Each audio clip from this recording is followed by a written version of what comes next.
Good morning student. आज हम Europe में राष्ट्रवाद का उदय, इसके अंदर उन महत्वपूर्ण जो तथ्यों और उन क्रांतिकारियों के बारे में थोड़ी चर्चा करेंगे जो इस पूरे अध्याय के अंदर जो है महत्वपूर्ण थे और जिन्होंने अपनी जो है मुख्य भूमिका जो है निभाई थी। सबसे पहले हम बात करते हैं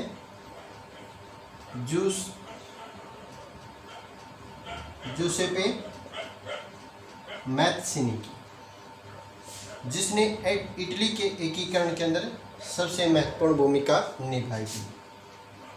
इटली के एकीकरण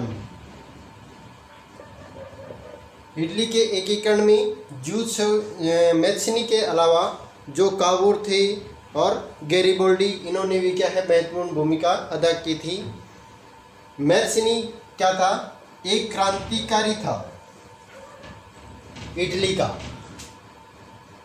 का एक क्रांतिकारी था और वो इटली को एक राष्ट्र राज्य के रूप में देखना चाहता था। और उसका जन्म 1807 के अंदर हुआ था जिनेवा में।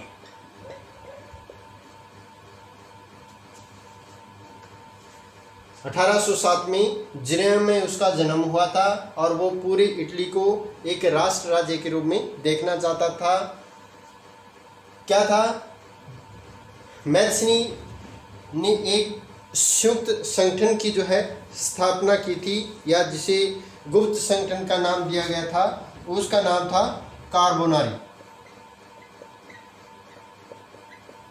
कार्बोनारी। वो गुप्त संगठन का क्या था? एक सदस्य था। गुप्त संगठन का सदस्य था और उसने 24 वर्ष की आयु में उसे जो है देश निकाला दिया गया था, या उसे जो लिगुरिया की जो क्रांति हुई थी उसमें उसे बहिष्कृत कर दिया गया था, बाहर निकाल दिया गया था। उसके बाद में इसने 2 भूमिगत संगठनों की रचना की थी, जिसमें मार्सेई में यंग यूरोप, मार्सेई के अंदर उसने यंग इटली और बर्न के अंदर यंग यूरोप, इन 2 भूमिगत संगठनों की इसने क्या है स्थापना की थी। और इसका ये मानना था जो ईश्वर है, यानी पूरी जो जनता है वो क्या है, एक ईश्वर की संतान है। कोई भी जो देश है तब तक प्रगति नहीं कर सकता जब वो टुकड़ों में बंटा हुआ है। तो इसने पूरे जो इटली था उसको क्या है इकट्ठा करने की सोची, या जो इटली का है एकीकरण का जो प्रस्ताव इसने रखा था। अब मैत्सिनी के साथ साथ जब इसने इटली का एकीकरण किया तो इसके एकीकरण से जो है प्रभावित होकर यंग यूरोप के जो सदस्य थे, यंग यूरोप के जो देश थे, जिसमें पोलैंड, फ्रांस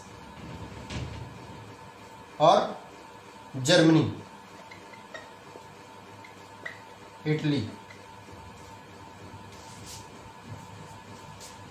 क्योंकि इन राज्यों के जो सभी जो सदस्य थे वो क्या थे, युवा थे और उसके जो विचार थे वो क्या थे, एक जैसे थे। तो मैत्सिनी तो ये चाहता था कि जो पूरा इटली है वो एक राष्ट्र राज्य के रूप में उभरे। और जो ऑस्ट्रिया का जो चांसलर था जिसका नाम था मेटरनिक, इसने इटली के एकीकरण में जो मैत्सिनी को इसने संज्ञा थी जो सामाजिक व्यवस्था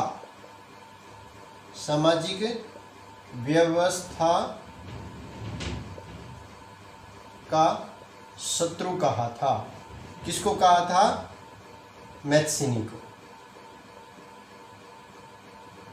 मैत्सिनी को जो मेटरनिक ने आधुनिक जो सामाजिक व्यवस्था है उसका शत्रु माना था। इसके बाद में कावूर, इसी प्रकार क्या था, कावूर भी ये क्या था, सार्डिनिया पिडमोंट के जो शासक था विक्टर एमनुएला का ये क्या था, मंत्री था। किसका था, विक्टर एमनुएला।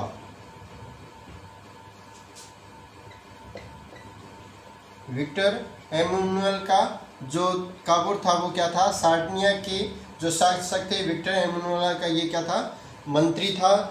और उसने भी क्या है, इटली के प्रदेशों को एकीकरण करने का जो आंदोलन में मैत्सनी के साथ इसका सहयोग रहा था। उसका न तो जनतंत्र में विश्वास था और न ही वह गणतंत्र में विश्वास करता था।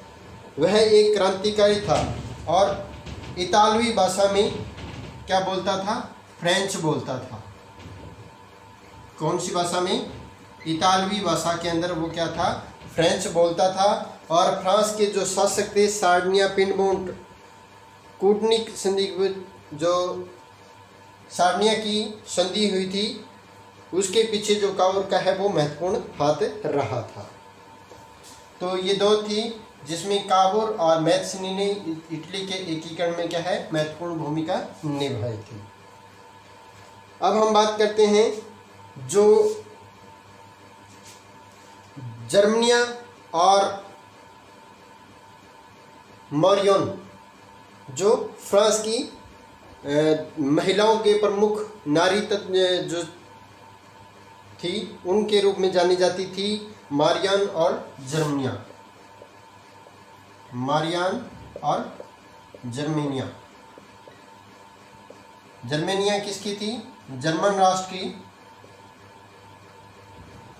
राष्ट्र की प्रतीक थी।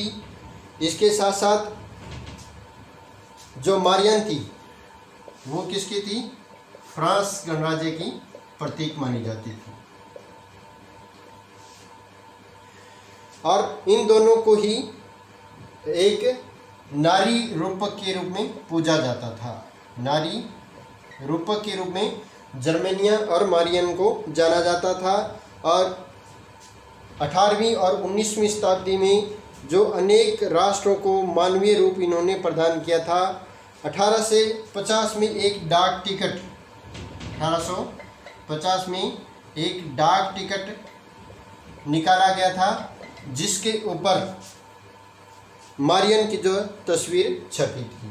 किसकी तस्वीर छपी थी, मारियन। उसके प्रतिभाओं को सार्वजनिक स्थानों पर लगाया गया जो कि एक राष्ट्रीय भावना की प्रतीक थी। और इसके साथ साथ जो जर्मनिया थी जिसको जर्मन राष्ट्र का प्रतीक माना जाता था, इसका जो मुकुट है वो क्या है, बलूत के पत्तों से सजा हुआ होता था। क्योंकि जो जर्मन राष्ट्र था वो बलूत को किसका मानते थे, बलूत के जो पेड़ था या बलूत का जो पत्ते थे उसको किसका, वीरता का प्रतीक मानते थे, वीरता का प्रतीक मानते थे। तो इन दो नारी प्रतीकों के रूप में जो है मौर्यन और जर्मनिया की फ्रांस और जर्मन राज्य के रूप में महत्वपूर्ण पहचान हुई थी। अतः जर्मनी का एकीकरण, जिस प्रकार इटली के एकीकरण में जूसेप्पे मैत्सिनी और काउंट कैमिलो दे काबूर यानी काबूर का जो महत्वपूर्ण और इसके साथ साथ जो गैरिबोल्डी थे उनका जो महत्वपूर्ण स्थान रहा था, उसी प्रकार जो जर्मनी का एकीकरण हुआ था इसमें सबसे महत्वपूर्ण भूमिका रही थी बिस्मार्क की। जर्मनी के एकीकरण का जो आरंभ है वो हुआ था पर्सा के सिंहासन से। पर्सा के सिंहासन पर जो विलियम प्रथम, पर्सा का जो राज्य था उस पर विलियम प्रथम का जो शासक था, विलियम प्रथम का राज्य या शासन था, उसने बिस्मार्क को जो है अपना प्रधानमंत्री नियुक्त किया था।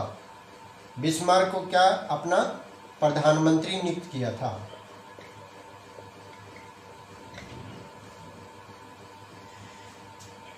अब बिस्मार्क ने जो पर्सा की जो सैनिक जो व्यवस्था थी उसको क्या है मजबूत किया था और उसने उसको जर्मनी के एकीकरण के लिए प्रयोग किया था। जो जर्मनी का एकीकरण हुआ था उसका जो आरंभ हुआ था वो जो जर्मनी के एकीकरण का जो विचार आया था वो हुआ था वियना की जो संधि हुई थी, वियना संधि के बाद। और वियना संधि कब हुई थी? 1815 में।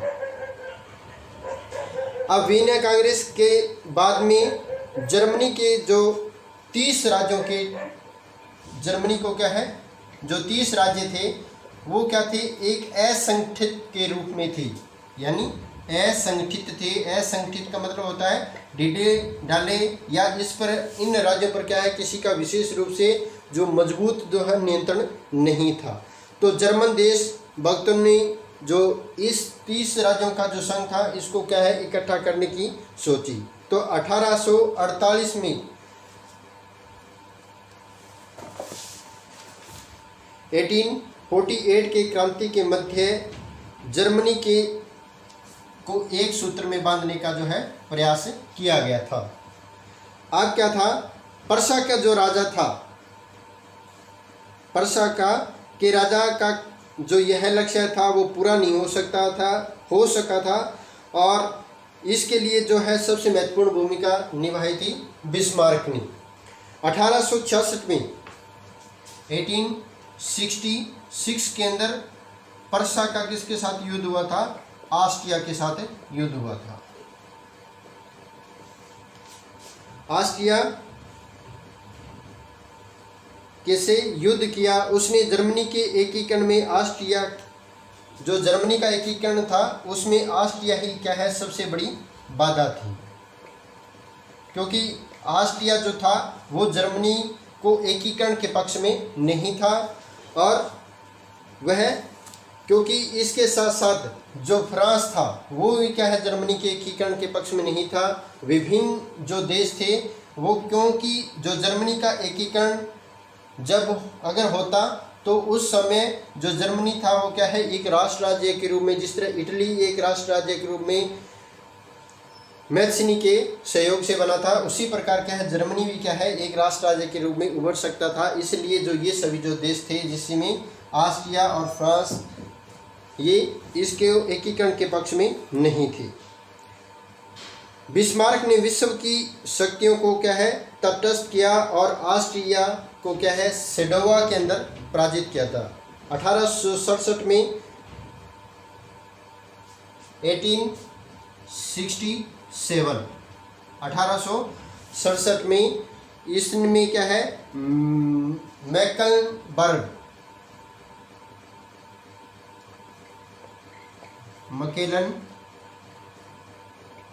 मकेलनबर्ग और इसके साथ साथ सैक्सनी दो राज्य थे, सैक्सनी दो राज्य था जो इसके अंदर जर्मनी के अंदर इसको मिला दिया गया था। और 1871 में फ्रांस को पराजित करने के बाद जर्मनी के दक्षिणी राज्य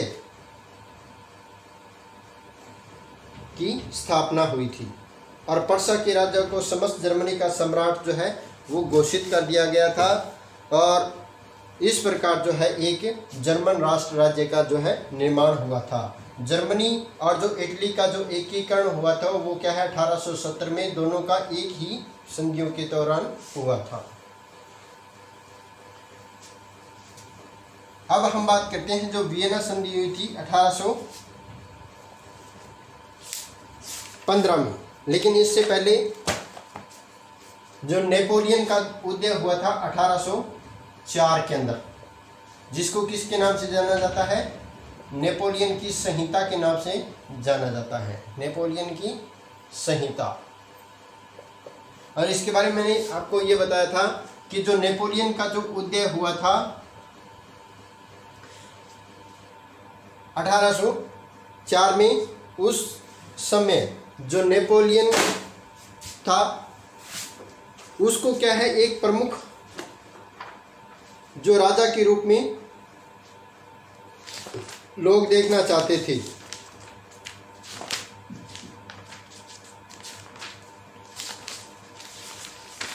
अब क्या था, नेपोलियन जो फ्रांस का जब सम्राट बना था,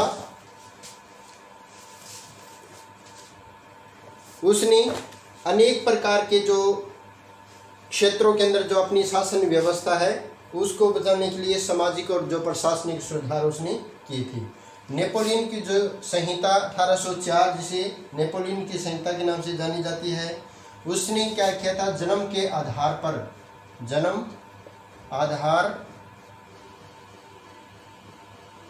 पर जो विशेषाधिकार थे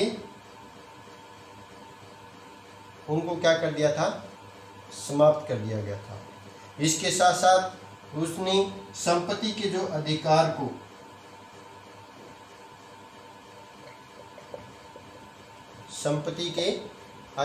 को क्या कर दिया था, सुरक्षित कर दिया था।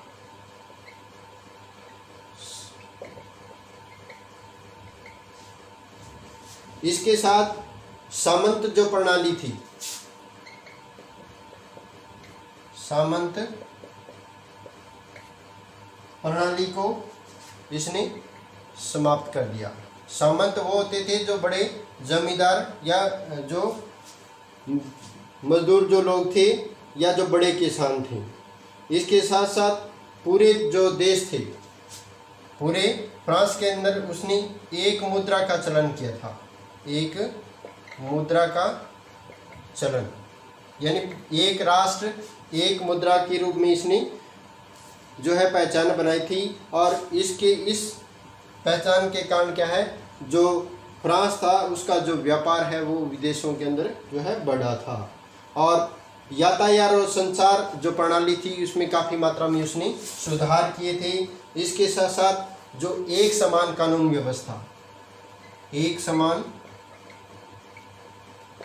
व्यवस्था जो है उसने लागू की थी। तो ये थी नेपोलियन और का जो अध्याय हुआ और उसने जो प्रशासनिक कार्यों के अंदर जो सुधार किए थे।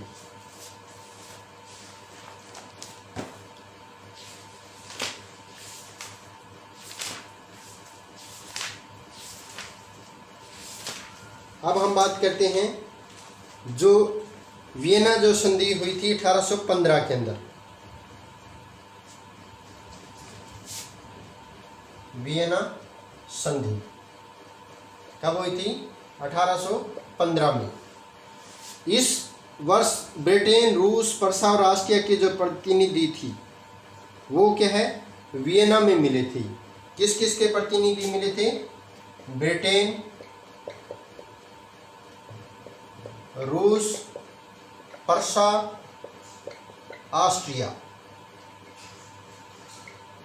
इनके जो सदस्य थे वो एक समझौते के लिए वियना में मिले थे और इसकी जो अध्यक्षता की थी, वियना संधि की जो अध्यक्षता की थी वो की थी ऑस्ट्रिया का जो प्रमुख चांसलर था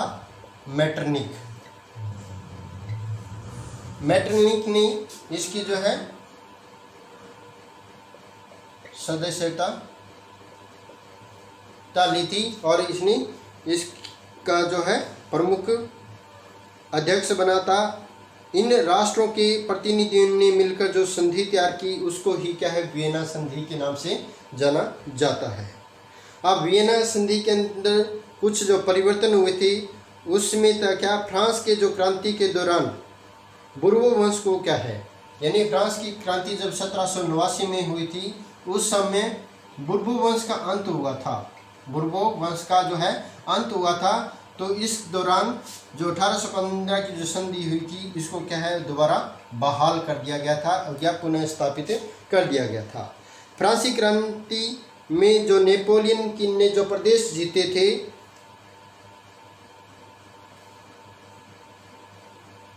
उसको किसको सौंप दिया गया था, बुर्बो वंश के जो है शासक हुए थे उनको सौंप दिए गए थे। इसके साथ साथ फ्रांस में जो नेपोलियन के जो प्रदेश जीते गए थे उनको छीन लिया गया। ऑस्ट्रिया पर उत्तरी जो इटली का जो है नियंत्रण जो है सौंपा गया था। इसके साथ साथ पूर्व में रूस को पोलैंड का एक भाग दिया गया और वियना कांग्रेस नेपोलियन द्वारा जो स्थापित 39 क्या थी राज्यों के जर्मन महासंघ को बना रहने दिया। यानी 39 राज्यों का जो नेपोलियन ने एक जर्मन महासंघ बनाया था उसको क्या है वैसे का वैसा रहने दिया। तो ये थी 1815 की जो वियना संधि और उसके अंदर जो जिन देशों ने मुख्य रूप से भाग लिया था और जो कुछ जो परिवर्तन हुए थे।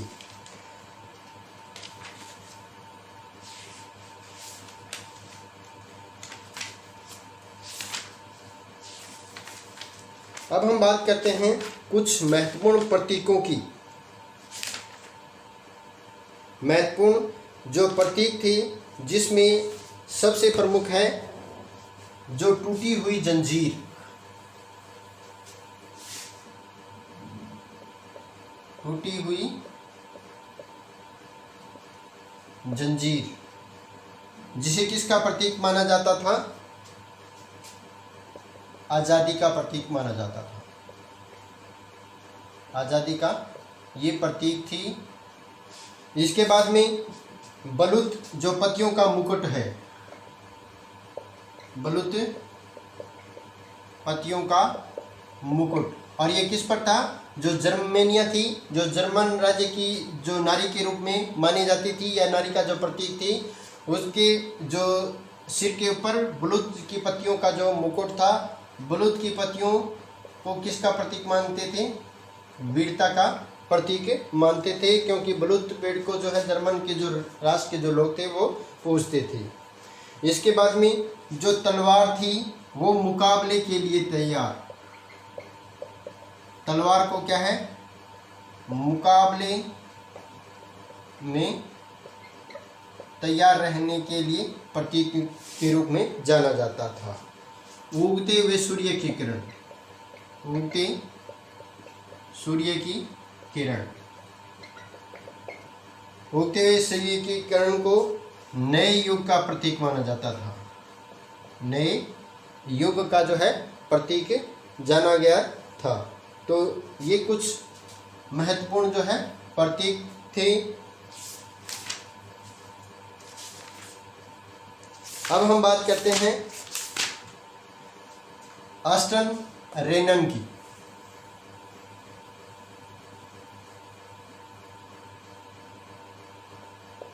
ऑस्ट्रन रेनन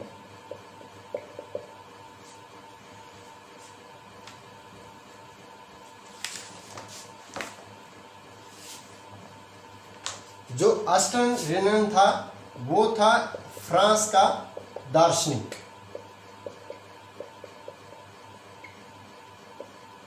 फ्रांस का दार्शनिक था जो 1882 में 1882 के अंदर सोबोन विश्वविद्यालय में राष्ट्र की समझ को उसने प्रस्तुत किया था। सोबोन विश्वविद्यालय में, सोबोन विश्वविद्यालय में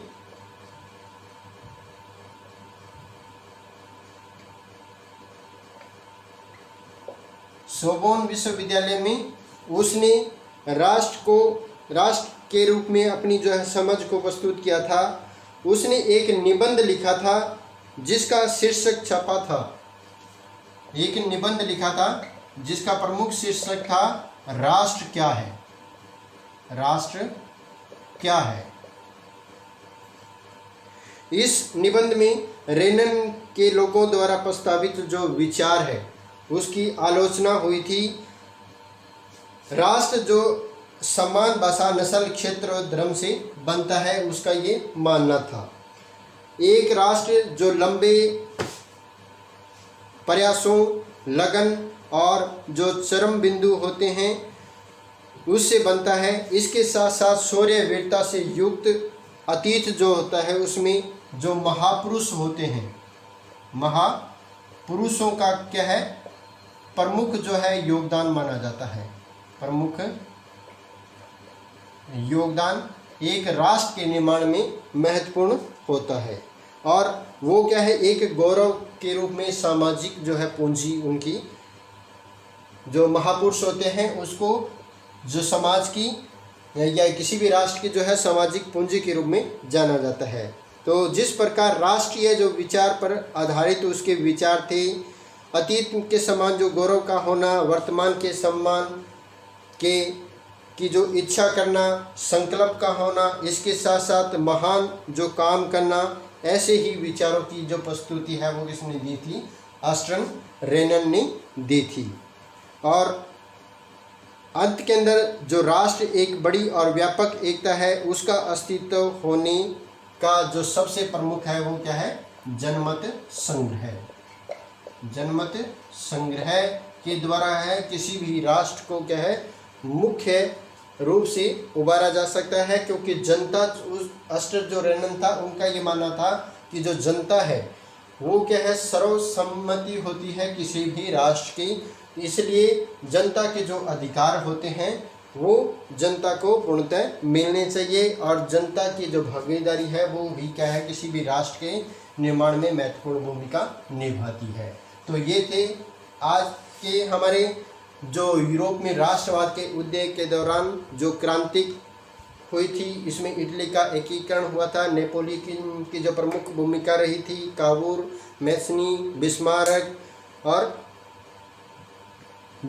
इसके अलावा जो अन्य सामाजिक जो दार्शनिक थे जैसे अस्टन रेनन, इन्होंने जो है अपनी भूमिका है वो किस प्रकार निभाई थी। जर्मनी और फ्रांस की जो प्रतीक थी, नारी प्रतीक के रूप में जो जाना गया था। आज हमारा यूरोप में राष्ट्रवाद का उदय जो ये लेसन है यहाँ पे कंप्लीट होता है। So thank you for watching my video.